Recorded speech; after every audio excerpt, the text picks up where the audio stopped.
RBI के इस बार की मीटिंग काफी कुछ असर डालने वाली है। रिजर्व बैंक ऑफ इंडिया यानी आरबीआई की मौद्रिक नीति समिति ने उम्मीदों के मुताबिक लगातार दूसरी द्विमासिक बैठक में नीतिगत दरों में किसी भी तरह का बदलाव नहीं किया है। आरबीआई गवर्नर शक्तिकांत दास ने एमपीसी की 3 दिन तक चली बैठक में लिए गए फैसलों की जानकारी देते हुए कहा है कि रेपो रेट को 6.5% पर बनाए रखते हुए ये निर्णय लिया गया है। दलाल, स्ट्रीट और अर्थशास्त्री पहले से ही इस बात की उम्मीद कर रहे थे। मौद्रिक नीति समिति की बैठक 6, 7 और 8 जून को हुई थी। वित्त वर्ष 2023-24 में 6.5% जीडीपी ग्रोथ का अनुमान शक्तिकांत दास ने बताया है कि आरबीआई का अनुमान है कि चालू वित्त वर्ष 2023-24 में जीडीपी वृद्धि दर 6.5% पर रह सकती है।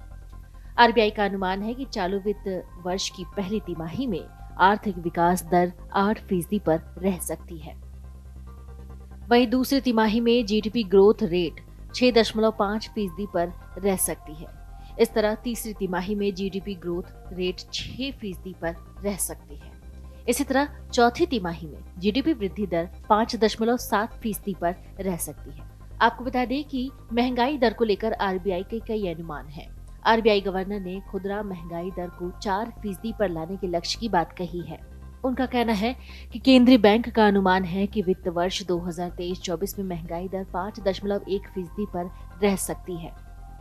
उनका कहना है कि चालू वित्त वर्ष की पहली तिमाही में महंगाई दर 4.6%, दूसरी तिमाही में 5.2%, तीसरी तिमाही में 5.4% और चौथी तिमाही में 5.2% रह सकती है। अप्रैल में भी नीतिगत दरों में कोई बदलाव नहीं किया गया था। इससे पहले अप्रैल 2023 में आयोजित एमपीसी की बैठक में रेपो रेट को 6.5% पर बनाए रखने का फैसला किया गया था।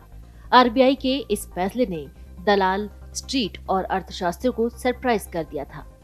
केंद्रीय बैंक ने मई 2022 फरवरी 2023 के बीच रेपो रेट में कुल 2.5% का इजाफा किया था। रेपो रेट में किसी तरह का इजाफा नहीं किए जाने या फिर नरमी की स्थिति में बैंक ब्याज दरों को स्थिर रखते हुए या फिर उसमें कमी लाते हैं। इसमें कर्ज लेने वालों को राहत मिलती है क्योंकि उनकी ईएमआई या तो पहले जैसे ही बनी रहती है या फिर उसमें कमी आती है। आरबीआई द्वारा रेपो रेट में 2.5% की वृद्धि किए जाने के बाद बैंकों ने भी ब्याज दरों में काफी अधिक इजाफा किया था। इससे लोगों की परेशानी भी बढ़ गई थी। आरबीआई रेपो रेट वो दर होती है जिस पर reserve bank of India commercial बैंकों को लोन देता है। जब आरबीआई का रेपो रेट बढ़ता है तो बैंकों को आरबीआई से महंगा लोन मिलता है।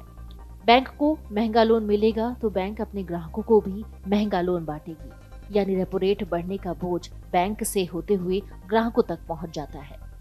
बैंक की ब्याज दर भी बढ़ती है और होम लोन, कार लोन और पर्सनल लोन, जो भी लोन आपके लिए, उसकी ब्याज दरें बढ़ जाती हैं। आप सोच रहे होंगे कि जब लोगों पर इसका असर पड़ता है तो आरबीआई रेपो रेट बढ़ाता क्यों है? दरअसल महंगाई पर काबू पाने के लिए बाजार में लिक्विडिटी घटाने के लिए आरबीआई रेपो रेट बढ़ोतरी करता है।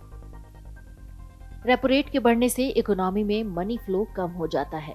मनी फ्लो कम होते ही डिमांड कम होने लगता है और महंगाई घटने लगती है। Video desk, amarjara.com।